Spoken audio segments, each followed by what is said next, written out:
Our guest in the trenches with Dave Lapham, brought to you by First Star Logistics today. None other than offensive line coach Frank Pollack. And the Bengals wasted no time. Just minutes into free agency, Alex Cappa, Tampa Bay Buccaneers, signs with the Cincinnati Bengals. As Frank Pollack called him, a glass eater. This guy played with a broken arm, tried to play with a broken leg. This guy loves football.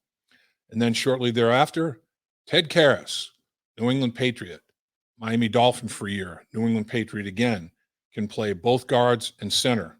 A lot of position versatility. Frank Pollack has two new offensive linemen to help mold a different unit up front.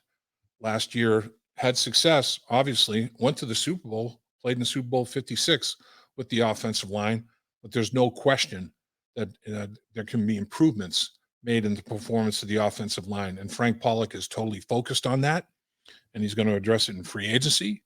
He's going to address it in the draft, maybe by trade, who knows, or just guys that are coming back, getting better, progressing from year one to year two.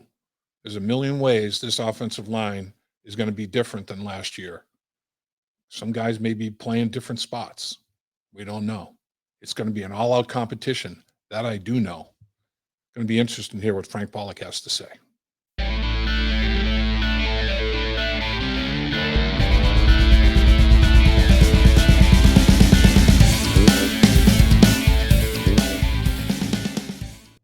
Welcome once again to In the Trenches with Dave Lapham, brought to you by First Star Logistics, and we have a guest right here, right now.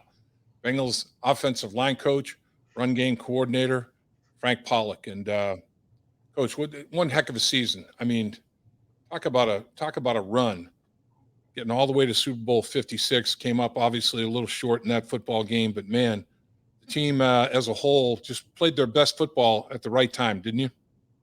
Yeah, it was a lot of fun, and it was great to be a part of that team effort, and obviously some things that we need to get better at in our room here in the O-line. But from a team standpoint, it was a blast. Great thing to be a part and be around.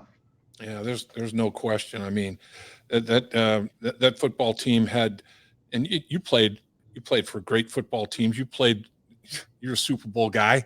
I mean, you played with Joe Montana. You know what the story is, Coach. You know what the score is. Those kind of bonds that are formed, those kind of the intangibles that lead a team to achieve at that kind of a level. It's real special, isn't it? Yeah, absolutely.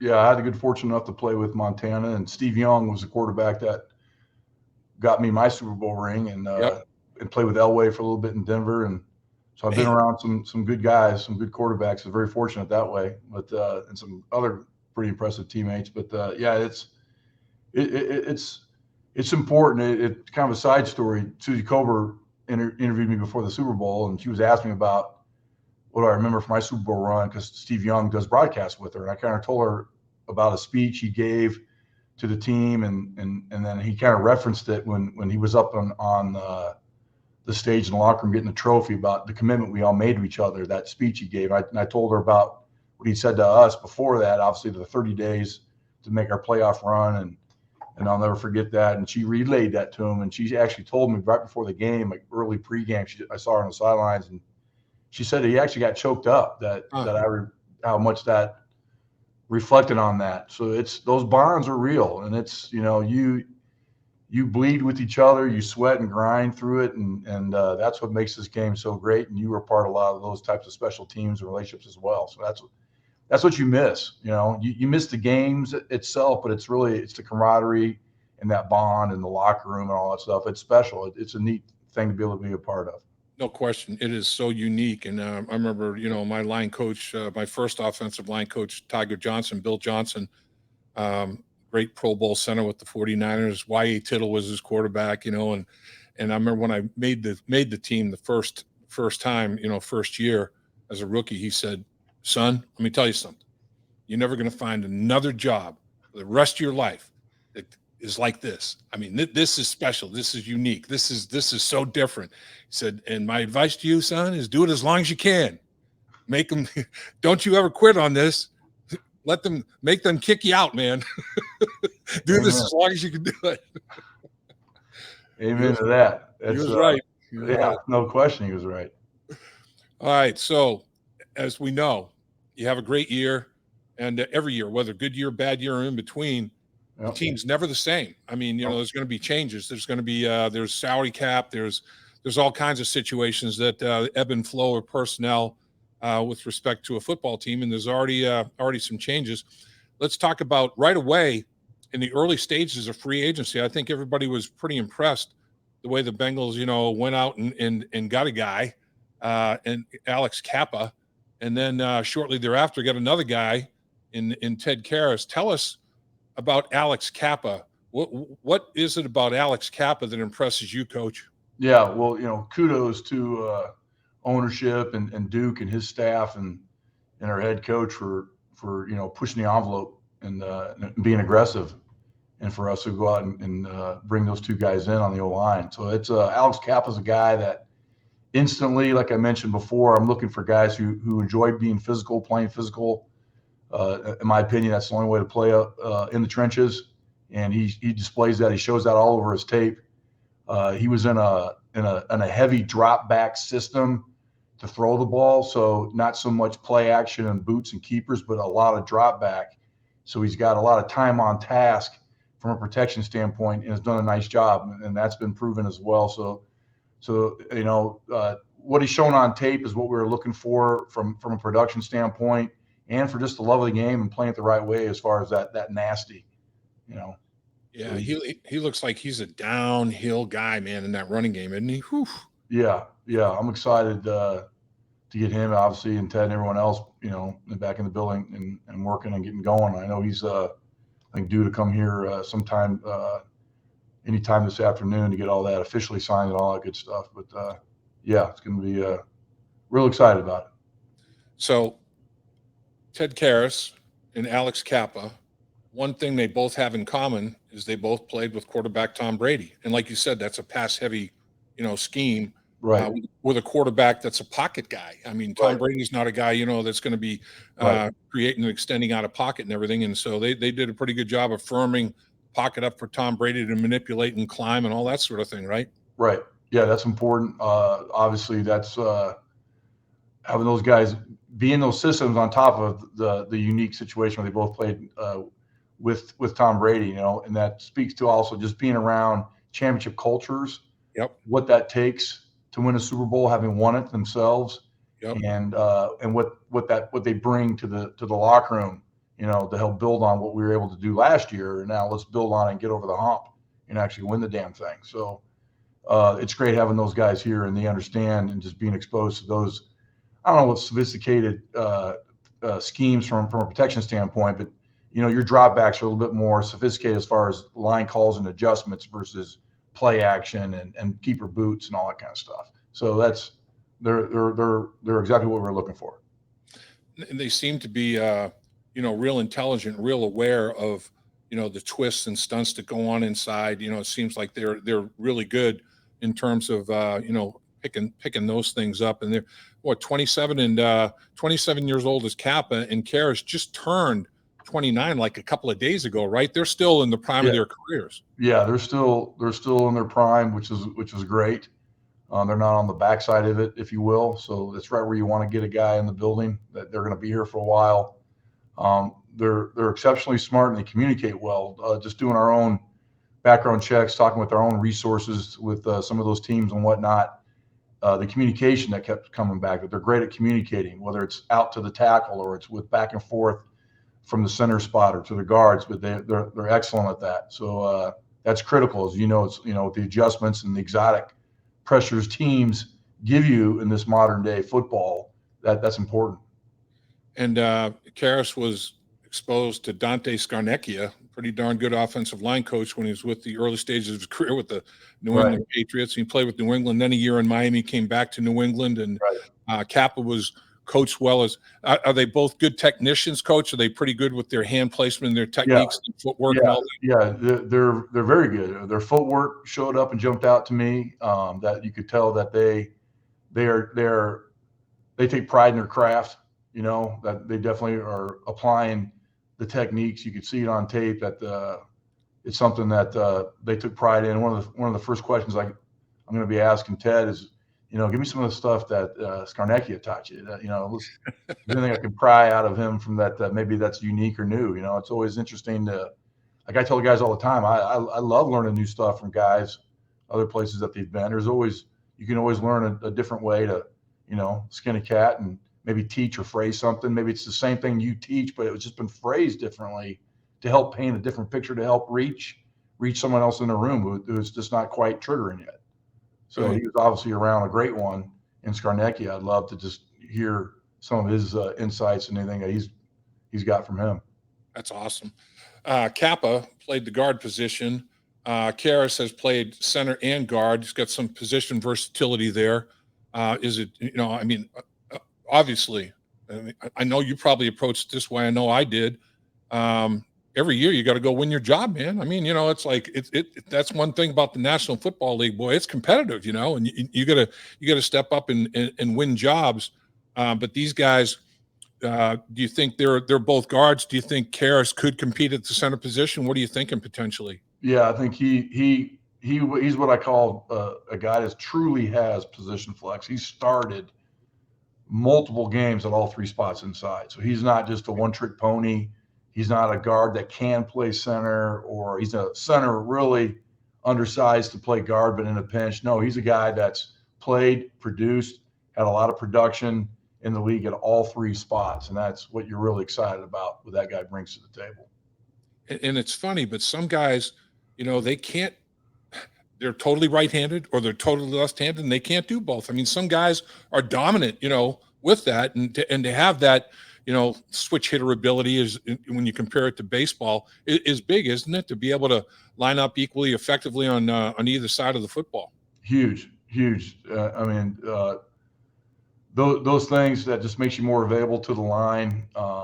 With all the issues on game day, only dressing 7 or 8 guys, is having that multiplicity as far as flexibility in your position, especially on the inside. If you truly can be a productive guy that can snap as well as play out a guard is huge. Most of the time he's an emergency center, gets us out of a pinch. He's really better just at guard, or he's just really just a tackle that we can bump inside, or a guard that can bump out. But he's a unique cat that way.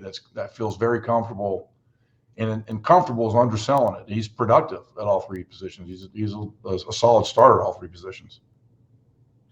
That's great. And you used the term glass eater. I loved it, and it got a lot of buzz, Coach. Man, that thing took off like wildfire. But you have a glass eater in Cappa. Cappa played with a broken arm. He tried to play with a broken leg against Washington in the first round of the playoffs in this season. That's a tough dude, huh?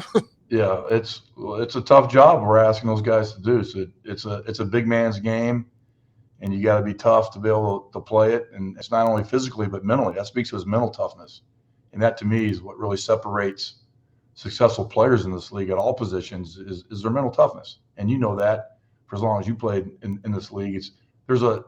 The universe that we live in is small. Everyone says how hard it is to make it in the league. I don't adhere to that. To me, our universe is way smaller. It's easy to get in the room.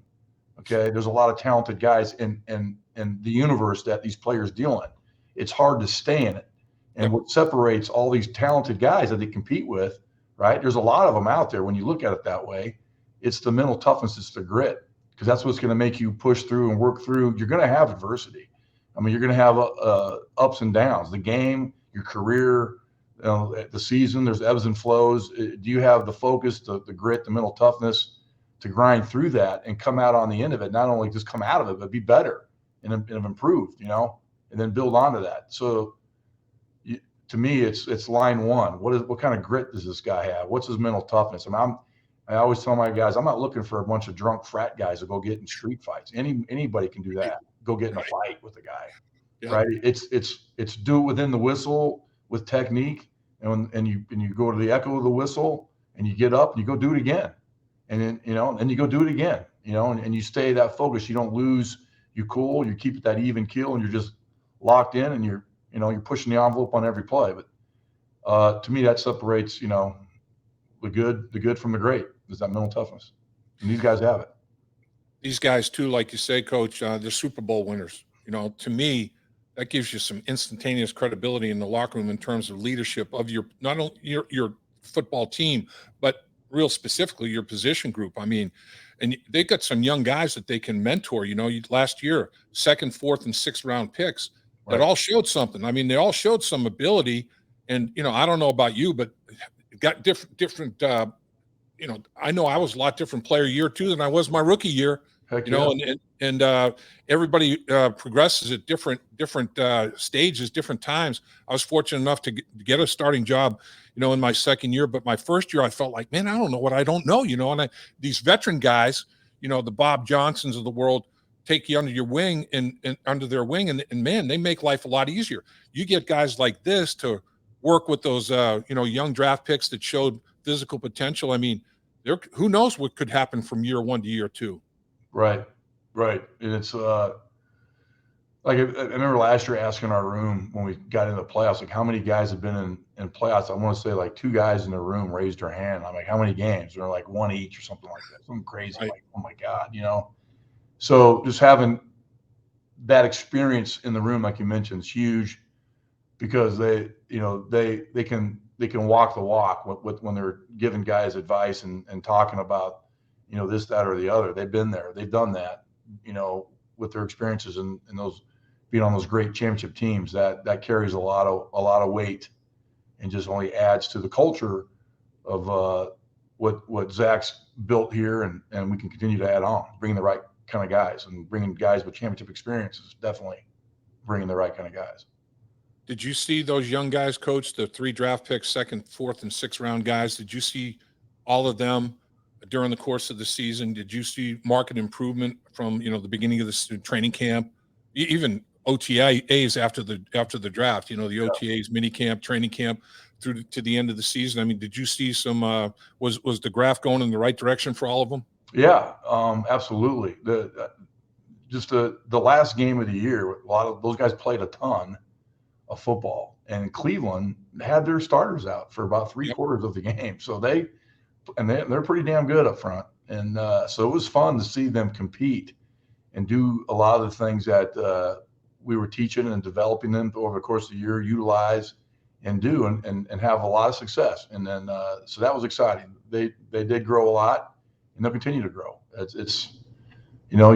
That's what's great about this game. If you got the right mindset about it, you're always looking to improve, always looking to grow. You never stay the same. If you ever have that mindset, you're either getting better or you're getting worse. You're never staying the same. And those guys worked and grinded and got better on a daily basis. And I'm excited to get those guys back in the building, getting to work with them as well. We're talking about Jackson Carman at guard and tackle, and Hill at the center position. Deontay Smith, played guard and tackle as well. I mean, everybody showed some position versatility. I mean, Hill can play guard and center. I mean, all those guys.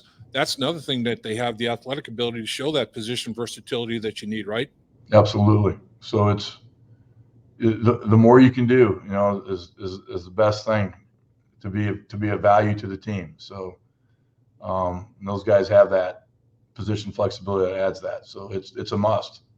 It's a must unless you're a high top pick or a high free agent. You can just focus on one position. That's not the norm.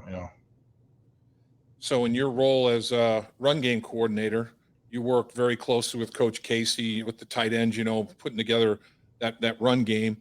And at that position, CJ Uzomah moves on to the Jets. He gets himself a $24 million deal for 3 years. God bless CJ. Yeah. And now just right before we started our conversation here, literally minutes before, Hayden Hurst is a Cincinnati Bengal. It looks like first round pick out of South Carolina, comes into the league, 6'4", 265 guy, big physical dude.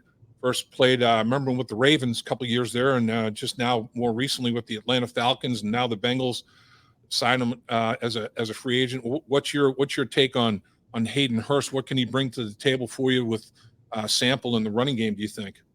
Well, I haven't really done any analysis on him except from what I've just been hearing from other coaches in the building. I just got off the road myself, but they're very excited about being able to get him. So he brings a ton in the passing game, and obviously I think he was a first-round draft pick. He's got a lot of skills from that standpoint, can really manipulate the defense from a coverage standpoint and, the box from a linebacker standpoint. But I'm anxious to get him obviously on the field and with our other tight ends and see what he does best, and let's put him in the best position to succeed from a run game perspective, and then just go to work. So he's obviously played in the league. He can probably do a lot of different things, and who knows, maybe he'll expand and allow us to do some new things. Yeah, I mean, there's no question about it, and of course, all the fans, all I hear all the time, man, J.C. Tretter's out there, and Collins was just released, formally and officially released by the Dallas Cowboys, so he's out there now, and you know him pretty well, obviously, coaching him down there in Dallas and his physical attributes. You can't sign everybody. I mean, there's salary caps and all that sort of thing, but there are some impressive guys out there to contemplate, Coach, aren't there? Yeah, absolutely. Good, solid players. The two names that you mentioned. It's you have these parameters and restrictions called the salary cap, and Right. you got to spread that money out to build an entire team. This is the ultimate team game, so you got to play with 11. You can't go out there and just play with 10. Even if they're all pros, you're probably going to get exposed with just 10 players on the field. So in this business, but love to get all the great players we can. So I know free agency is not over with. We're always looking to get better and improve in that aspect. That's where we're at right now in the NFL season as we start the new season, the off season. But I know those are things that upstairs and downstairs we're all still working through and seeing how we can continue to improve. Yeah, I mean, free agency off the check the waiver wire, man. Some teams getting cap nightmare problems, and they got to put players on the waiver wire you would never anticipate. Right. The draft, and even trade. I mean, heck, look at the trade last year, Billy Price for BJ Hill, and the deal he ends up getting and the way he plays. I mean, there's all kinds of ways to improve your football team in there.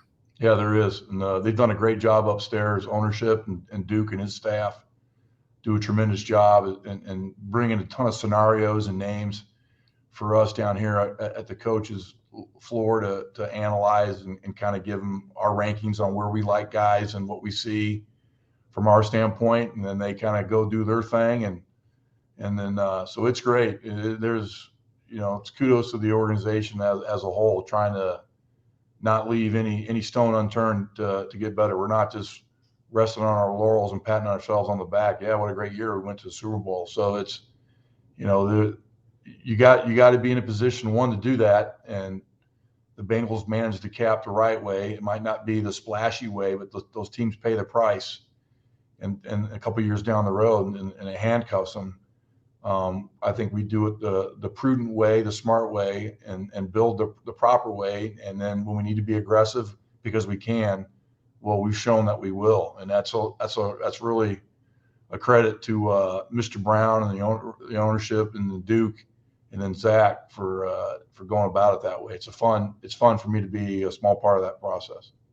And boy, I'll tell you, this year it was the longest season in NFL history. The Super Bowl almost the middle of the month of February 13th. So it kind of compressed everything for you. You go right into the evaluation of free agency and the draft coming up, and you're in the process of evaluating not only tape of current NFL players, but prospects, then going out and seeing them in person now, right, Coach? I mean, you're a one-arm paper hanger right now, man. Yep. Was on the road all this week. I'm going to go out again next week, and we got other guys out on the road and getting whether it's private workouts, pro days, getting to meet these draft prospects a little bit more and what they're all about, and spending some quality time with them in the classroom as well as a little workout on the field. It's always great to get to know them that way, as far as and also the evaluation on tape. At the end of the day, watch them play ball. If you want to see what kind of football player they are, well, watch them do it. Right. But running around in your underwear is not much to tell you. Like, you can do a couple of things I like to do. It's a little unique or different. than most. But other than that, it's great to get to know them as far as how do they learn, how much football do they know, watch their tape, teaching something on the board. Can they solve problems from a protection standpoint or run issues, the adjustments, because nothing's vanilla, and the defenses just don't line up and stay still. They move pre-snap, post-snap, everything changes. You always hear about like the quarterbacks, the coverages change. Well, so does the box and the front surface for the blocking surface, So you got to be able to account for all that, and you got to be able to communicate and adjust verbally and then just physically in a split of a second. And so you got to have guys who can process. So you're just trying to find, evidence that they can do that. Can they learn? Have they done anything like that in the past? What's the learning curve going to be for those guys? Maybe you love the guy, what you see on tape, but you know what? It's going to take this guy probably 2 years to kind of actually grasp it. He's not going to be a plug and play guy. Yeah. We might ding him as far as where you take him in the draft because of that. And he may go higher than you would feel comfortable taking just because he's going to sit for a while. Is he going to be good? Yeah, you think he's going to be a good player, but his learning curve, just based on your meetings with the guy, is going to be a little steeper than maybe some others. And that's just the reality of it. You're dealing with human beings. Yep. You're not buying groceries to cook a meal. I'm not going to, buying cheddar cheese and corn tortillas and ground beef to make some tacos. Whatever it is. It's just so it's human beings, and that's what's so great about this sport. That's why we talked about earlier. That's what's so special about the bonds, because you're dealing with human beings. Those bonds that you build, and I understand that. So that's what I love. What I do, because I'm still in the old line room. I don't get to play anymore, but I'm the coach, so I'm still in the room, and it's great to be around ball players. I love being around those guys. No doubt. And they love you being around, Coach. There's no question about that. The final thought, like you say, it's not an exact science. No. If it was, okay, here's all the first rounders, and you're going to get this level of guy in the first round. It doesn't work that way. We all know that. I mean, a lot of times guys, undrafted players have Hall of Fame, Pro Bowl Hall of Fame careers. They weren't even drafted back when there were 17 rounds, never mind 7 rounds. Right. So, I mean, there's exceptions to every rule. So it always tickles me. This year it's pretty deep, in the offensive line. There's always prospects, always at every level, coming out of college, and you just have to unearth them, find them, and that's the big challenge. Do you feel like, I know you're in the infancy stages of going out and making your rounds to the college ranks, but do you feel like there's quite a bit of talent coming out in this year's crop from college? Yeah, just my initial look at the list and kind of where our personnel departments kind of had them, graded out and stacked, and then it looks like there's a good number of guys, so I'm looking forward to really getting in the thick of that. Like you mentioned, I just really kind of started on that. It was a long season for all good stuff, but so we're a little bit behind from that standpoint, or you can say we didn't get a head start on it, but however you want to look at that. But yeah, I mean, there's a lot of guys coming out, a lot of good football players coming into this draft. Well, Coach, congratulations on a great season, Super Bowl. I mean, been there as a player, been there as a coach. That's not many people can say that, Coach. You're in a very, very small class of people, very small group that can say, "Yep, I put my hand in the dirt in the Super Bowl, and I've coached in the Super Bowl." That's a hell of a career, Coach. I've been very fortunate to be around a lot of great players and coaches as teammates, and coaches that I play for, or coaches that I've worked for, and players that I've coached or been on the staff that has coached them. So it's been a lot of fun. I mentioned this thing to you before on one of your podcasts. We had a special locker room last year, and it was really neat to be a part of. The chemistry, it was really cool. And this is a players' league. It'll always be about the players and the Johnnies and the Joes, and it's been a lot of fun to be around. And I'm looking forward to being around a lot of those guys for hopefully a lot more years. Here, Coach. I'm all for that. A lot more years with Coach Frank Pollack, and I know the old line would feel the same way. Can't thank you enough for your time. I know it's a busy time. It always is, but you always seem to carve time for us in the trenches, sir. And you've been in the trenches a lot of your adult life, my man. And appreciate you. Appreciate you, fellow trenchman. Fellow trenchman, that's right. Yeah. Take care, Coach. Appreciate it. All right, Lap, you got it, bud. Thank you. Thank you. At First Star Logistics, we're a very strict company that really puts the pressure on our employees.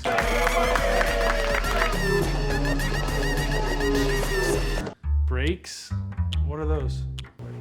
That's what I'm talking about, Icky. Get the body right, then the mind's right. You know, Gotta get that body right. That's right. Yes, sir. Become a star with a chance to earn the highest commission percentages in the industry as a freight broker agent. Check out firststarlogistics.com.